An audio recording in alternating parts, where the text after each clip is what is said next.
আসসালামু আলাইকুম আব্বা, কেমন আছেন? ওয়ালাইকুম আসসালাম ওয়া রাহমাতুল্লাহি ওয়া বারাকাতুহু। ওসমান, তোমার শ্বশুর আমার পাশেই বসা আছে, কথা বলো। আসসালামু আলাইকুম আব্বাজান। ওয়ালাইকুম আসসালাম। জামাই বাবুজি কেমন আছো? আলহামদুলিল্লাহ ভালো আছি। আপনারা সবাই কেমন আছেন? আমরা সবাই ভালো আছি।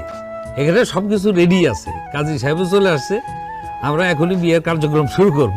এই কাজী সাহেবের ফোনটা দিন।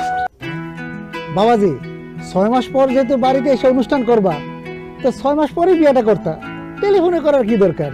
আসলে কাজী সাহেব, বকুলের ছবি যখন আমি দেখছি, প্রথম দেখাতেই বকুলকে আমার ভালো লেগে গেছে। বকুল খুবই ভালো মেয়ে, তাছাড়া ওর পরিবারও খুব ভালো। আর 6 মাস পরে আমি দেশে আসতে আসতে যদি বকুলের আরেক জায়গায় বিয়ে হয়ে যায়, এই জন্য আমি টেলিফোনে কাজটা সেরে ফেলতেছি। মহান আল্লাহ যার সাথে যার বিবাহ ঠিক করে রাখছে, আসলে সেইভাবেই তো হবে। যাই হোক, আর সময় নষ্ট না করি